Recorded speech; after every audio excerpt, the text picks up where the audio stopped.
Hello everyone, this is Miss Quelly. Today we are going to read Chapter 16, World War II. From 1941 to 1945, the United States fought alongside the Allies in World War II. With the country at war, Minnesotans worked for the war effort in the armed forces and on the home front. Meet some of these individuals and learn about the role government plays during World War time. Look for why did the United States enter World War II? How did life in Minnesota change during the war? How did Minnesota industries contribute to the war effort? Find 3 examples of different ways Minnesotans joined the fight. And finally, how did World War II end? Some of the key terms that you are looking for are Axis powers, the Allies, a civilian. What is a civilian? The home front, rationing, Victory Garden, and the draft. While Minnesota, the United States and most of the world struggled to cope with the hardships of the Great Depression. A second World War was brewing. The Depression made life miserable for people all over the world, not just in the United States. People were unemployed and businesses were failing. In much of Europe, countries still struggle to rebuild economies that had been destroyed during World War I. Starvation threatened millions of Europeans. Fear and frustration led them to question their leaders, creating opportunities for new leaders. In Germany and Italy, cruel dictators rose to power in 1936. These 2 nations signed a partnership agreement forming what became known as the Axis.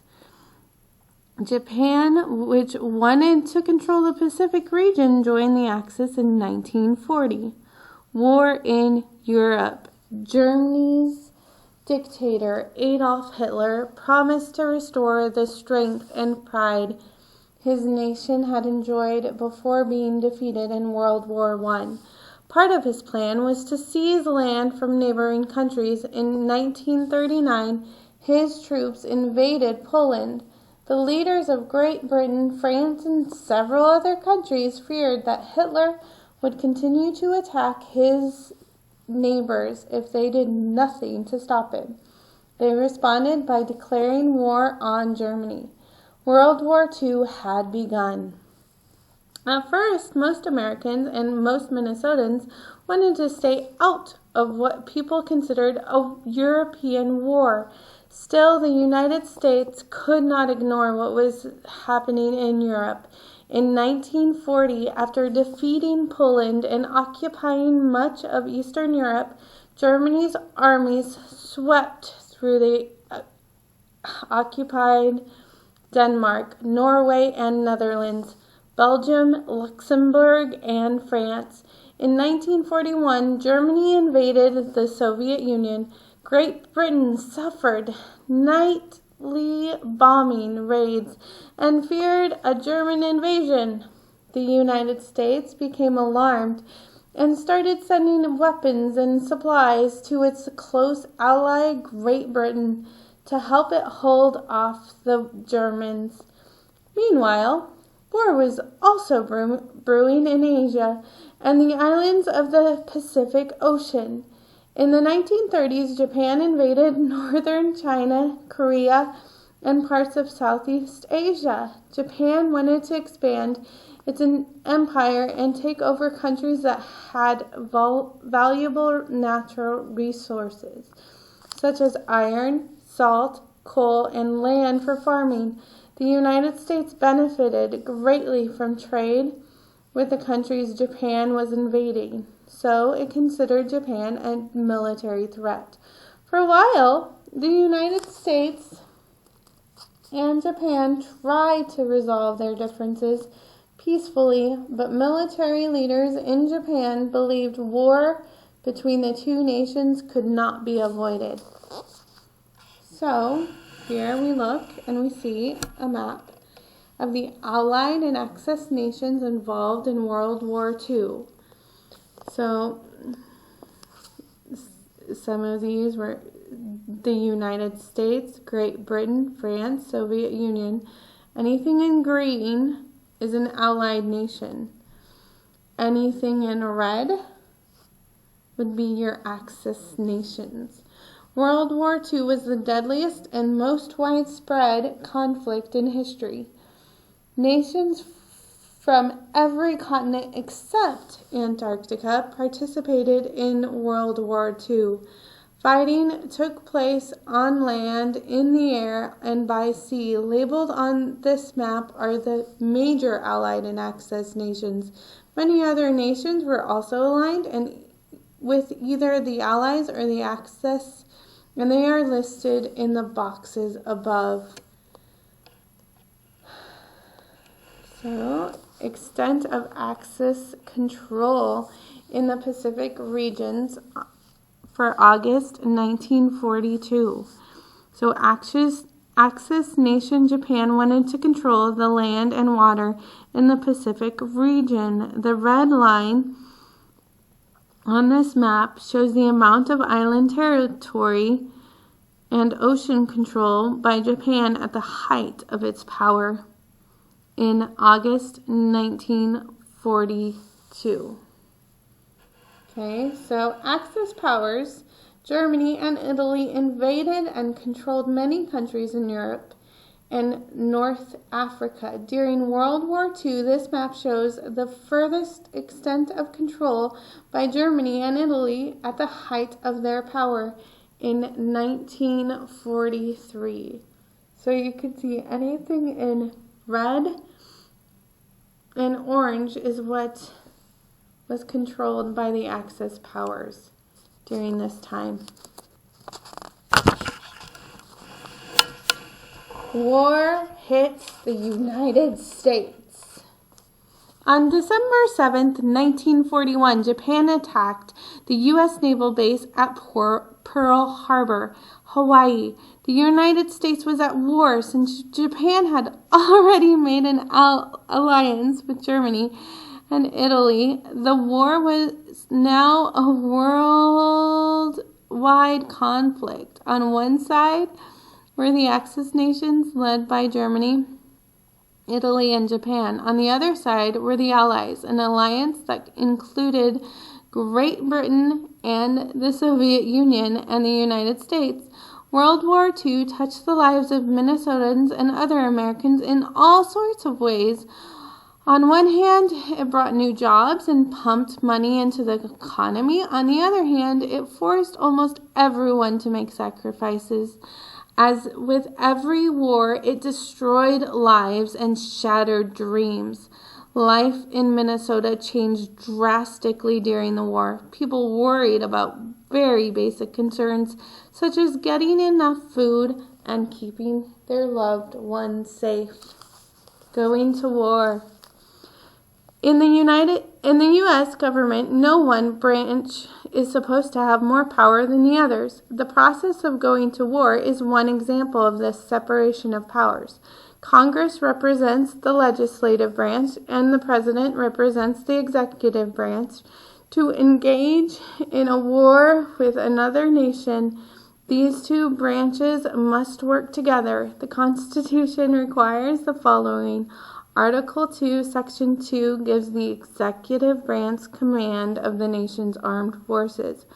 Article 1, Section 8 provides the legislative branch with the powers to declare war. In World War II, formal declarations of war were made against Germany, Italy, and Japan.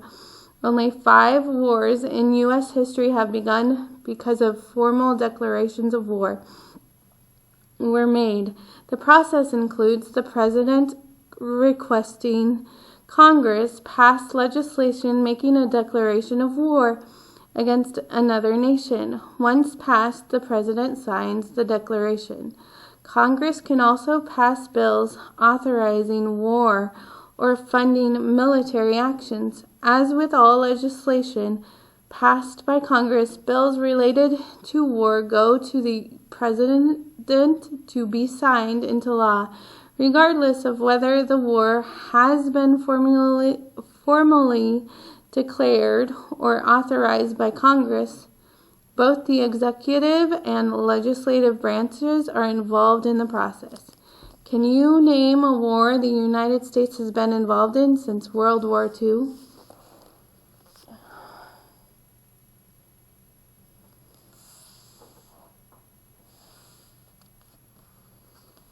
Okay, so President Roosevelt signs the declaration of war against Germany on December 11th, 1941.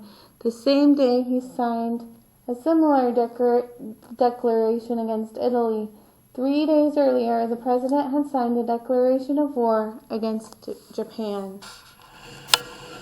Okay, so here we go, the home front. Most Minnesotans spent the war at home in Minnesota. These civilians were not involved in active military duty. They lived their lives as best they could, working, making sacrifices, and worrying about loved ones who were off fighting the war. William Cummings and Hildred Long were among the hundreds of thousands of people who spent the war on the Minnesota home front, engaged in non-military activities away from the battlefields. So, 2 stories from the home front.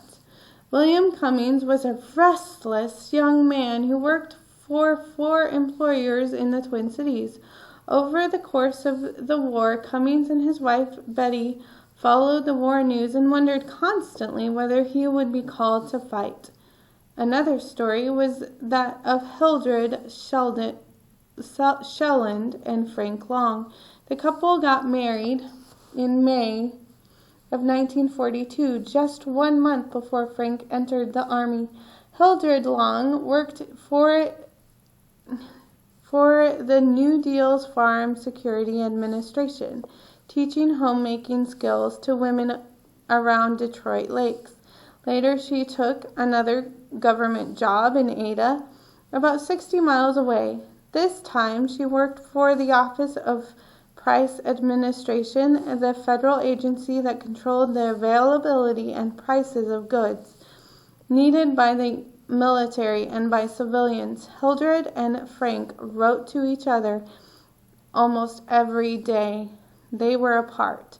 Their letters provide personal glimpses of life during World War II.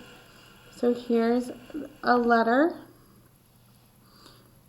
dated from Peterson Field on January 10th, 1943.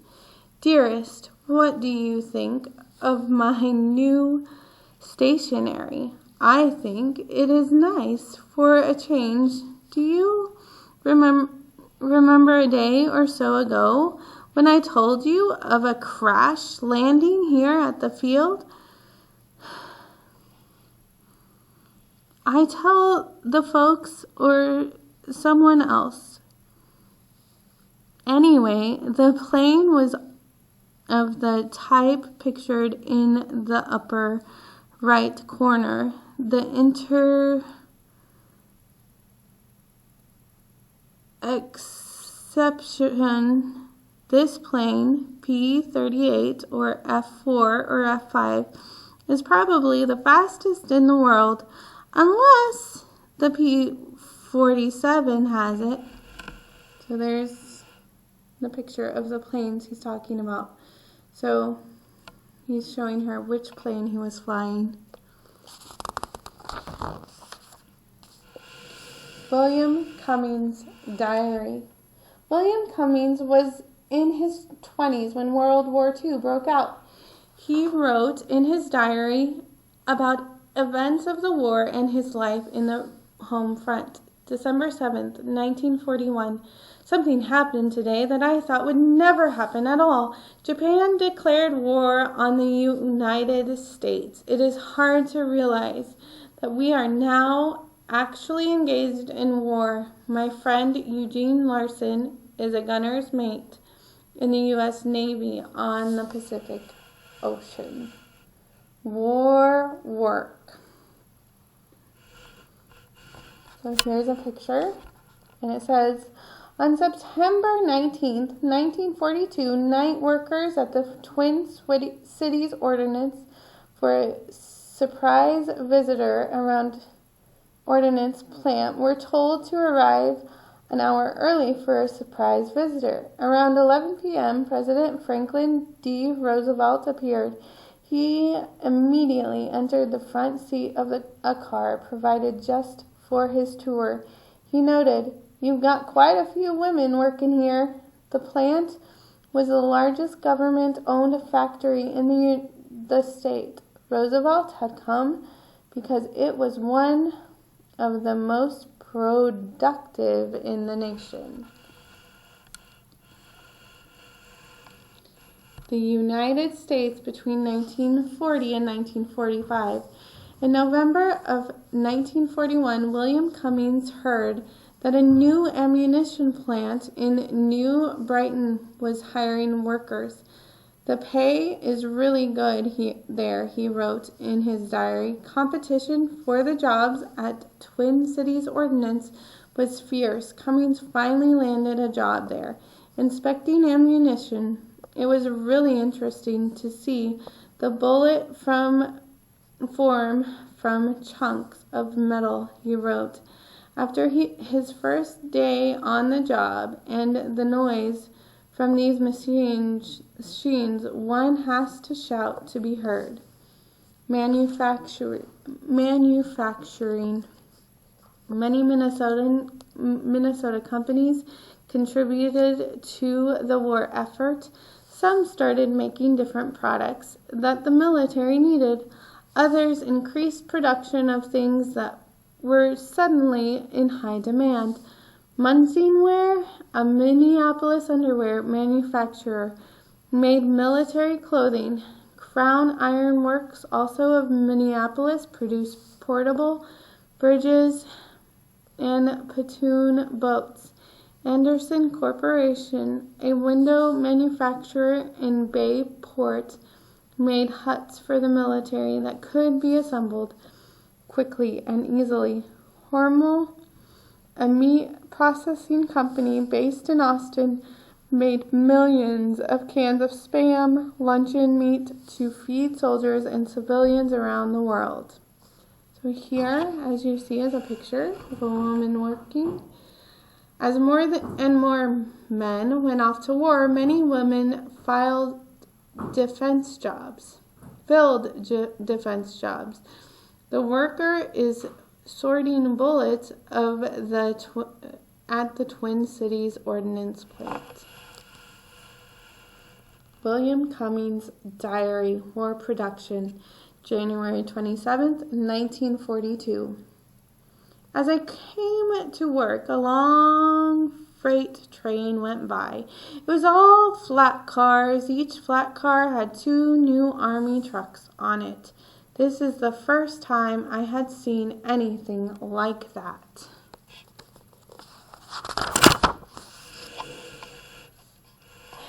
Agriculture. Minnesota's farmers increased production during the war, but a shortage of farm laborers made the work difficult. Many farm men had gone off to war, and thousands of rural men and women had taken high-paying defense jobs in the cities. The U.S. government tried to ease this shortage by excusing farm workers from military service. The state government also urged women, children, and the elderly to help out more with farm work. The shortage was so severe that the U.S. government decided to bring in a new group of people to help with farm production and other needed tasks.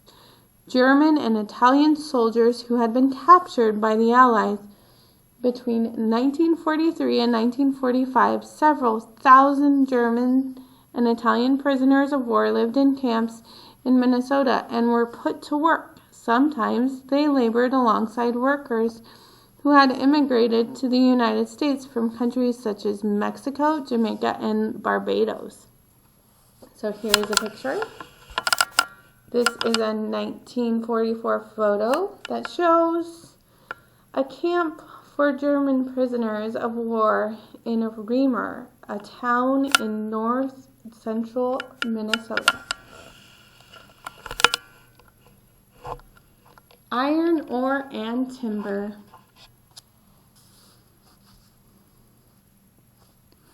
World War II put new demands on Minnesota's iron ore and timber industries. Many mines on the Iron Range had shut down during the Great Depression. When the United States began preparing for war in 1939, everything changed. Mines on the Mississippi, Vermilion, and Cuyuna ranges resumed full-time production. These mines supplied millions of tons of iron ore that was made into guns, tanks, bombs, and ships.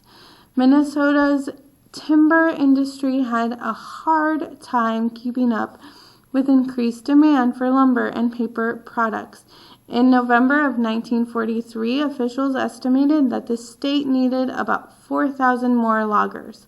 The following year, lumber companies like farms began employing prisoners of war, mainly Germans, making sacrifices.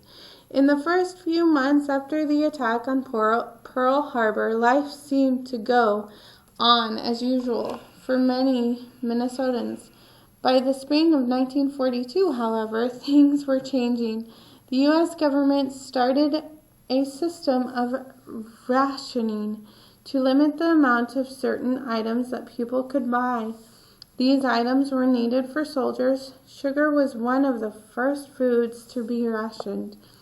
Some people, like William Cummings, stocked up on sugar before the rationing took effect. Others, including Hildred Long, found they could make do with less. "I bought some more sugar tonight," she wrote in a letter to Frank. "If I don't begin using it, I will have all my containers full and people will begin accusing me of hoarding." In early 1943, the U.S. government announced that the combined armed forces of the United States and the rest of the Allies needed 25% of all the food the nation produced. The government began rationing a wide variety of foods. These included meat, milk, eggs, soups, juices, and almost every kind of canned, dried, or frozen fruit and vegetable. All foods were assigned point values, and each person got a certain number of points. People used government-issued stamps printed with different point values to buy ration food. So rationing is limiting the amount of certain foods or materials that one is allowed to purchase. And these are some ration books that were used during World War II.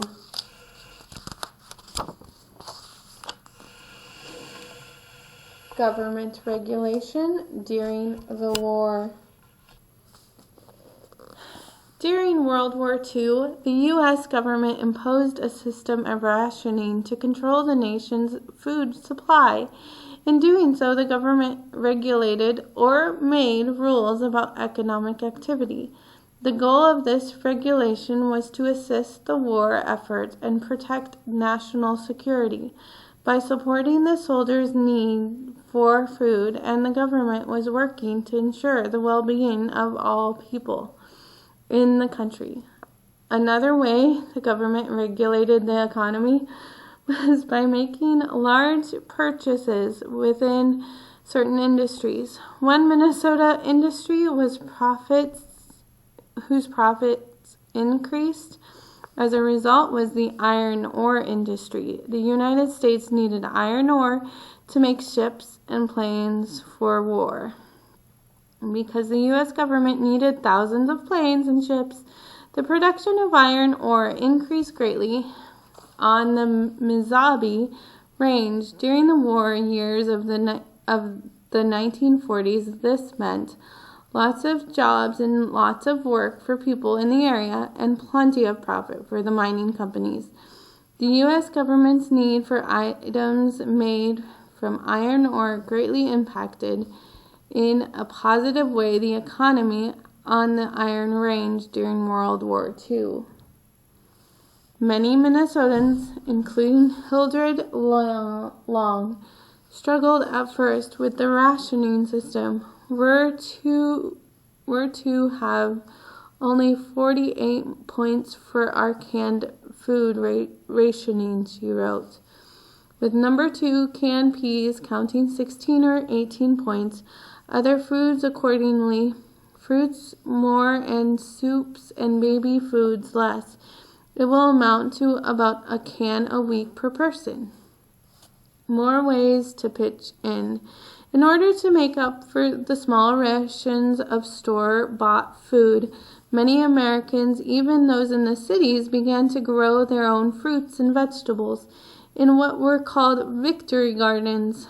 Farm families also kept their own gardens going and expanded them when they could. Other consumer goods, such as safety pins, refrigerators, cars, and tires, became hard or impossible to find. Raw materials such as copper, brass, steel, and rubber were being used instead to make military hardware instead of everyday items. The military also needed gasoline to power tanks, trucks, and planes, so it was rationed as well. Instead of driving cars, many Minnesotans walked or relied on public buses, trains, and trolleys. People learned to conserve, reuse, and repair the things they needed. By the late 1940s, it seemed that everything was in short supply, even the nylon stockings or hose women commonly wore. Hildred Long wrote that it was a tragedy when she discovered a wide run in a perfectly good pair of nylon hose. Across the country, Americans helped pay for the war by buying war bonds, loans of money to the government that promised to pay back with interest after the war was over. Buying war bonds left people with less money to spend, but many, including William Cummings, considered it their patriotic duty. I'm glad to do that little bit toward helping out in this war, he wrote. So here's a picture of a poster. Posters encouraged people to carpool. Conserving tires and fuel could help win the war by making sure the troops had the supplies they needed. Ride alone, and Hitler likes it. Share your car and give him a jar, that one says. Here's a picture. As you can see, at a Franklin school in St. Paul, Boy Scouts helped gather scrap metal for the war effort in 1941. What are some ways young people can contribute to a country's war effort? So they're getting scrap metal so that these things could be used for the military, probably melted down and made something else. Joining the fight. So, more than 300,000 Minnesotans, mostly men, but women too, served in the Army. The Army, Air Forces, the Navy, the Marines, or the Coast Guard during World War II. Many people volunteered. Many men were also drafted by the government to serve in the military. They served in Europe, Africa, and Pacific region, and throughout the United States. Those who served were from every part of the state and from every racial and ethnic background. Although most were European American males, hundreds of Dakota and Ojibwe served in the military, in part because of the respect for military service in Dakota and Ojibwe society. Some aided the war effort as code talkers. These were American Indians recruited by the Army to create codes in their native languages. The codes, which were difficult or impossible for enemies to understand, were used to communicate battle strategies. So, in 1942, the U.S. military offered new service opportunities for women. Though women weren't allowed to fight in battle, they could now serve in new female military divisions. The Army created the Women's Army Corps, or WAC, and the Women Air Service Pilots, WASP. The Navy began a division called the Women Accepted for Voluntary Emergency Service, or the WAVES. Anne Bosanko, a sophomore of the University of Minnesota, volunteered.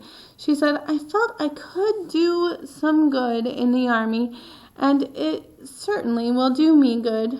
Think of the interesting people I'll meet and the places I'll see." African Americans during this time continued to face discrimination in both military and civilian life. Men serving in the military were assigned to segregated or separate units, which were nearly always commanded by European Americans. They were also limited to performing mainly lower-skilled jobs. Regardless of race, ethnic background, or gender, service members understood that the war was a serious matter with deadly consequences. Minnesotans on the home front understood this too. William Cummings, for one, struggled with mixed feelings about the war. He wanted to help his country win, but he worried about what would happen if he went off to fight. "If I only knew I would come back for sure, I wouldn't mind going so much," he wrote. "But oh, I would hate to die so young." Cummings tried to enlist in December 1943 when he took a physical exam. However, doctors decided he was not healthy enough to join the military because of stomach trouble. He returned home from his physical and told his wife the news. "But he was so happy when I got home that she laughed and cried," he wrote. So, an unusual role for people opposed to war. Minnesotans have fought in every U.S. war since the Civil War, but in each case, small numbers of people in the state have refused to fight for moral or religious reasons. The government has often classified these people as conscientious objectors, or COs. For these Americans, their conscience or inner voice tells them to object to war. During World War II, 36 conscientious objectors volunteered to take part in a unique experiment at the University of Minnesota. It was called the Semi-Starvation Study. For a full year, researchers tightly controlled how much food the 36 volunteers ate. As the months went by, the conscientious objectors lost much of their weight. Their bodies turned bony, their hair fell out, and their personalities changed. After 9 months, the men started receiving more food, and their bodies slowly recovered. The information gathered during the experience helped scientists better understand what happens to the human body when it is deprived or starved of food. Lessons learned in the semi-starvation study were used to help treat millions of starving European citizens at the end of the war. The sacrifices made by the volunteers helped convince many Minnesotans that it was possible to oppose war and still serve the nation. So there's a picture. This 1944 photo features a participant in the University of Minnesota's semi-starvation study walking on a treadmill. And this picture is a picture of Reuben St. Clair, a Dakota man from the Lower Sioux Indian community. He served as a code talker during World War II. Here's another picture. In World War II, African American soldiers served in segregated units. President Harry S. Truman changed this policy in 1948.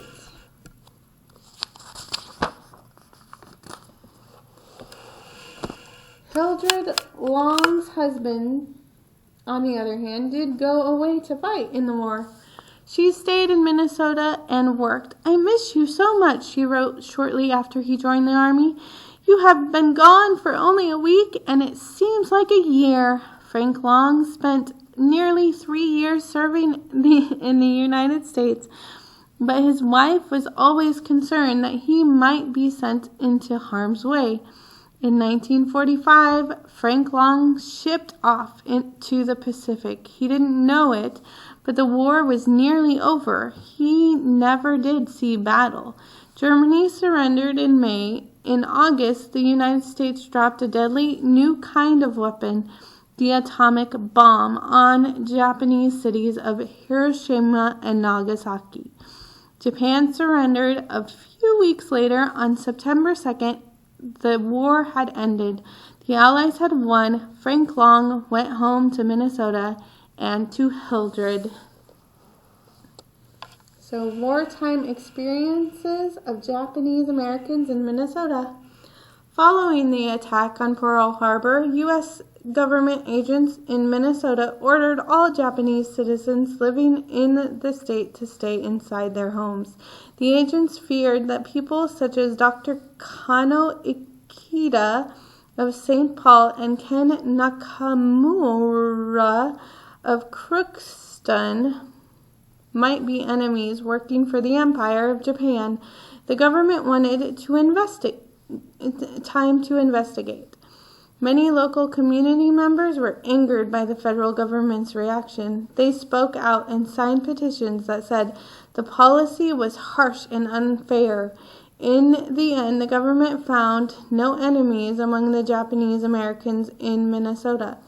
The acceptance of and support Minnesotans felt for Japanese Americans was noticed by an Army captain named Kai Rasmussen.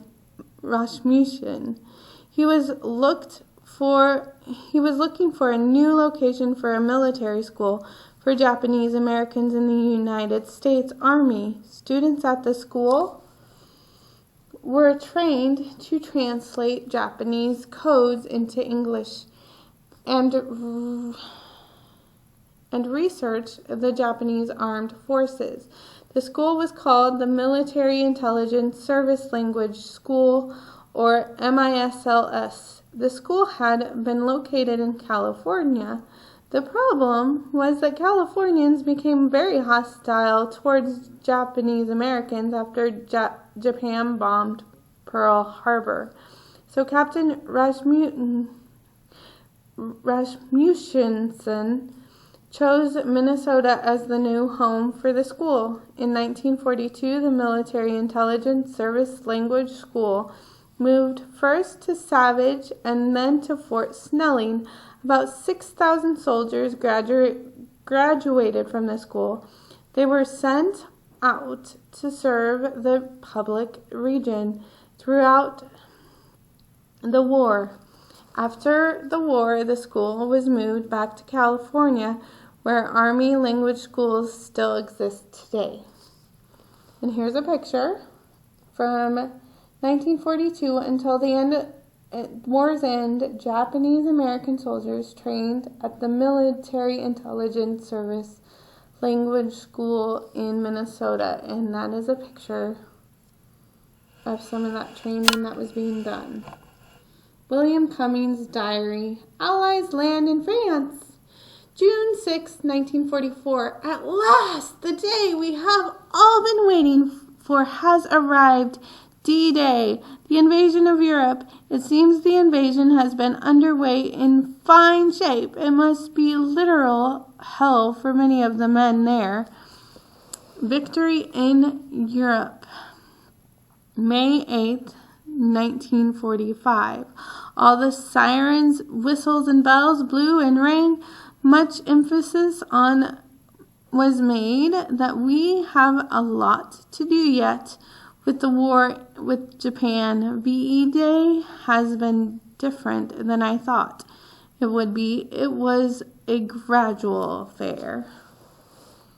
Hildred Long's letter. United States drops atomic bomb. August 7th, 1945. I suppose you have heard a great deal about this new atomic bomb. It offers, at least its principle offers, just such an enormous possibility for good and bad that we little realize just how tremendously it will change our future civilization. So there is the picture. The mushroom cloud came from the atomic bomb dropped on Nagasaki, Japan on August 9th, 1945. 3 days earlier, the United States had dropped the first atomic bomb on Hiroshima, Japan. Together, the two bombings killed 120,000 people. Many thousands more died later of radiation poisoning. After the war, not all Minnesotans came home. Nearly 8,000 Minnesotans died in World War II. Some were missing and never found. Countless others were wounded physically, emotionally, or both. Those who did return came back to hugs and kisses and parades. They were considered heroes. As friends and families settled down and got reacquainted with each other, many Minnesotans look forward to the bright future full of exciting possibilities. The production of war-related goods had strengthened the economy and had ended the Great Depression. Women had made important contributions in the workplace, and many hoped to continue working outside the home. Now that the nation was at peace, servicemen were returning home with high expectations for their future. These hopes and expectations were about to bump into new challenges in the post-war world. The United States came out of the war as a military and economic power, but it had a new rival on the world stage. That rivalry would affect the lives of many Minnesotans in the years to come. A soldier's story. And there's our soldier. Leland Roberg of Northfield, Minnesota, was 21 years old when he arrived in France in August of 1944. He was a private with General George Patton's 317th Infantry, a regiment that was fighting to drive the Germans from France. Roberg wrote his parents, Andrew and Marie Roberg, as often as he could, but military rules kept him from saying too much. So here are Leland Roberg never read any of these letters from his parents. Okay, so let's go. I'll read some of these letters that he wrote to his parents. August 22nd, 1944. There isn't much I can say about what I am doing. Have run into some Germans. They are everything that you have read about them. Some are fanatical in their devotion to the Nazi cause, while others seem quite reticent about sacrificing their lives for the Fuhrer. September 10th, 1944. Well, I am 22 today, and it was some birthday. I wanted to go to church today, but was too busy. I've seen quite a few instances of Nazi efficiency that they have favored the French with. It seems impossible to believe that people can be so vicious in this day and age. The war news is certainly excellent. It seems like the war should end within another month or so. And that was in 1944.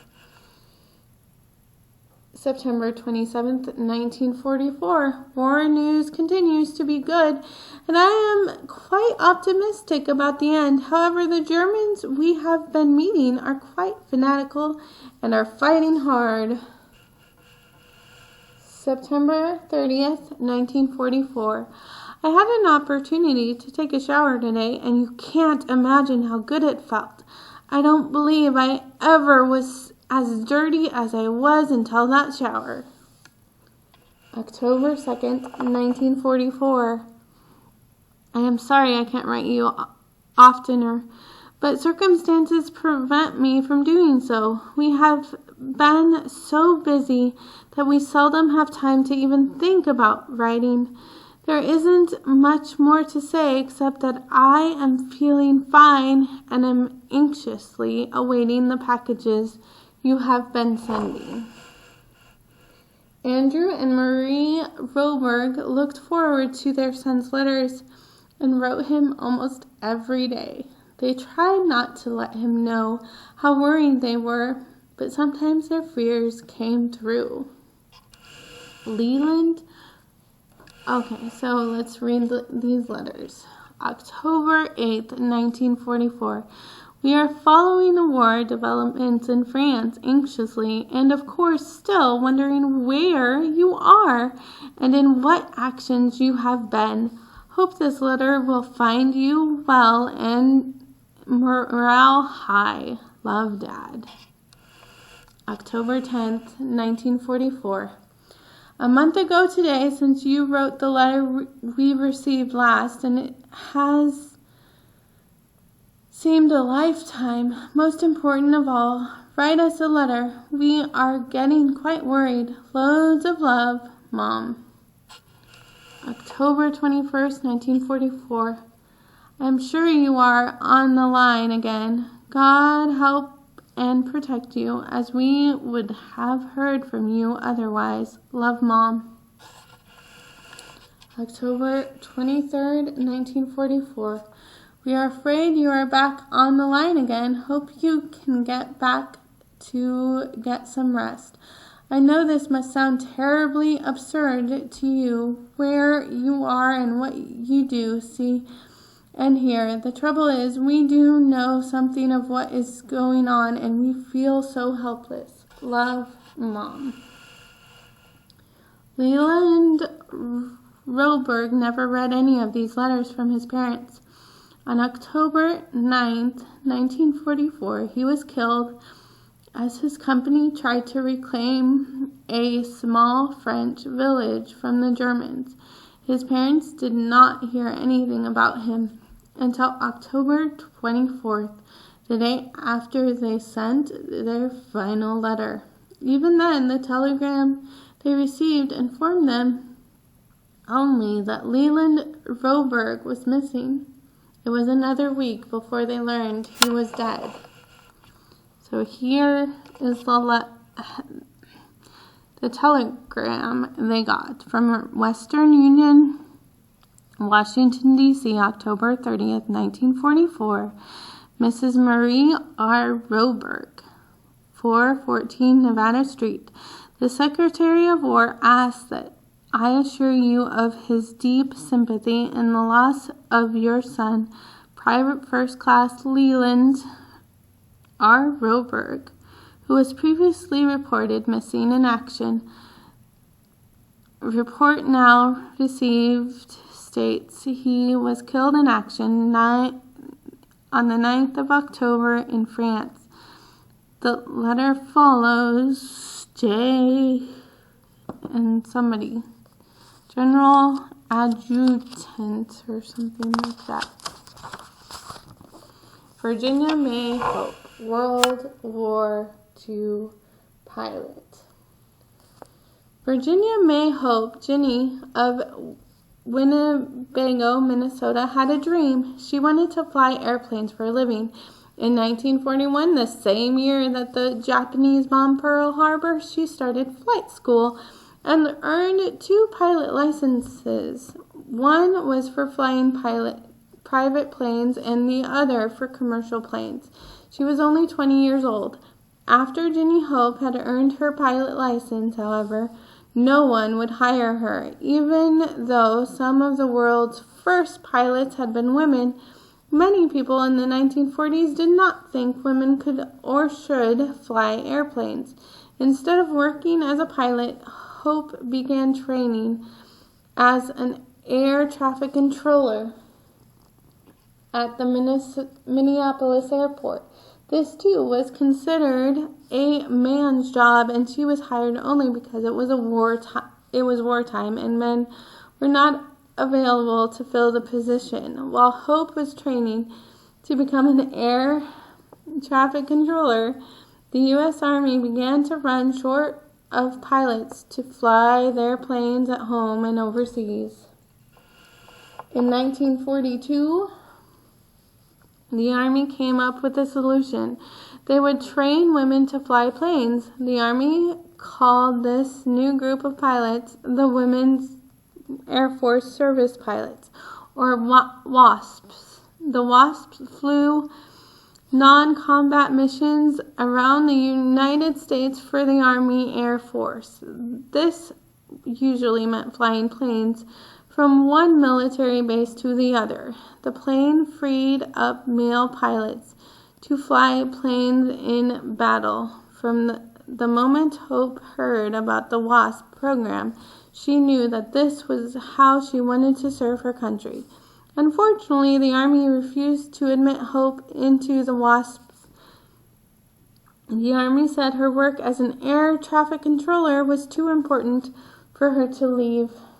Hope was crushed, but she did not give up her dream. So here is a poster. It says, "Can a woman be a mechanic or a pilot?" Before World War II, these jobs were considered men's work. A shortage of workers during the war began to change the idea, and government posters like the one above challenged people to think and work differently. In the investigation, you will explore primary sources that tell Ginny Hope's story. These sources come from her cousin Lyle Smith, from a flight instructor, from her friend Winifred Wood, and from Hope herself. As you study these sources, try to put together the story of Virginia May Hope. So that's a picture of Virginia May Hope at the controls of an airplane. This is a picture of Hope at about 6 years old. What part of Hope's story does each person tell? As you read, use your investigation guide to keep track of the information you find. A cousin remembers Ginny Hope. Born in August 17, 1921, Ginny Hope loved riding horses and was a great kidder and teaser. She was especially close to her father. As an only child, spent a lot of time with him on the family farm in Winnebago. Hope was good at school, and she was also handy. She loved tinkering with engines.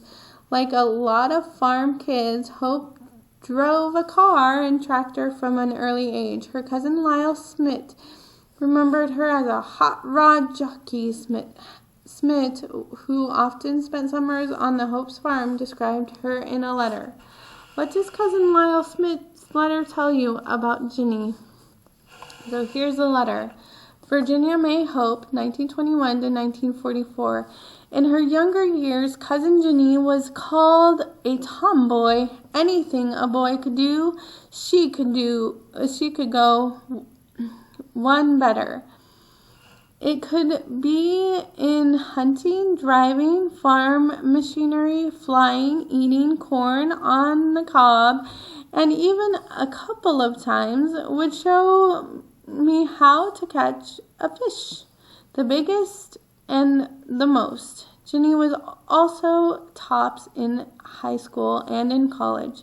She attended both Gustavus Adolphus in St. Petersburg, Minnesota, and Northwestern University in Eastern Illinois. And it's impossible to read the rest of that letter, so we're going to go down to a flight instructor's record of Jenny. Jenny Hope learned to fly in the civilian pilot training program. This program was set up by the government to meet the growing need for pilots. Just 1 in 10 students in the program could be female. Like any new student, Hope had strengths and weaknesses. So there's her rating sheet, controlled private flying course, and her grades for that course. Then we have getting the news. Even though Hope was a licensed pilot, the government did not allow her to join the WASPs. Hope did not give up. For months she wrote letters to the military officials in Chicago and Washington. She pleaded to be released from her air traffic control job so she could join the WASPs. Over and over they refused. Finally, in May 1943, she received this Western Union telegram. So this is what telegrams looked like at the time. Your application for admission to women's flying training accepted. Stop. It is desired that you report at your own expense at 10 a.m. May 26th to Commanding Officer, Flying Training Detachment, Avenger Field, Sweetwater, Texas, presenting identification credentials. This wire, pilot certificate, logbook, and social security number. Stop. Provisions have been made for your employment at rate of $150 per month. During your satisfactory pursuance of flying instruction under Army control, no allowance is made for subsistence and maintenance during training. No uniform will be issued. Stop. Acknowledge receipt of these instructions. Cochrane and their young after. Okay, so here we go. Jenny Hope's scrapbook. These photos from Hope's scrapbook show some of her experiences while training at Avengers Field in Texas. The WASP trained 16 hours a day, 6 days a week. Sometimes there were no uniforms for women, so they had to train in hand-me-down, oversized zoot suits made for men. Training was serious, but the women also had a lot of fun together. After making her first solo flight with WASP, was thrown into the flight school's wishing well to celebrate. So there's a picture of her at her airplane. The wishing well. Think it will fly. And Avenger, we are here. WASPs.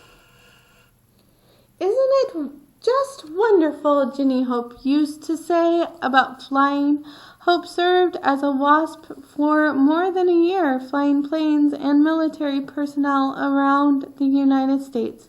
Female pilots flew planes to ships that then carried the planes to battles. WASPs also completed dangerous assignments. These included pulling targets behind their planes so that men on the other planes could practice shooting at the targets using real bullets. At the end of World War II, neared returning male pilots took over WASP jobs. The WASP disbanded in 1944. Few women remained pilots, since most airlines would not hire them to fly. Ginny Hope was lucky. She was able to secure a job with a transport company flying old military planes to destinations where they would be sold or taken apart. On December 7th, 1944, the same day her parents received a letter from her telling them she would be home for Christmas. She boarded a military transport plane as a passenger. That plane crashed on takeoff. No one survived. So there's Hope Wasp bomber jacket and Hope's Wasp military service pen. And a friend, let's see, here's the postcard she sent to her parents. It said, "Dear Mr. Well, no, this is a postcard to her parents. Dear Mr. and Mrs. Hope, yes, I knew Virginia. I knew her as one of our best pilots and for a gallant girl who loved her flying a great deal. She worked hard to make sure that she would live up to the responsibilities that were entrusted to us. In doing so, she left a record that was tops. I also remember the first girl in our class to solo. Yes, it was Virginia, and we threw her in the wishing well. That was quite a day for her, and she was so happy. The first one of some 100 girls to take the PT up alone. It was an achievement. I cannot say how shocked and saddened we all were to hear the tragic news of Virginia."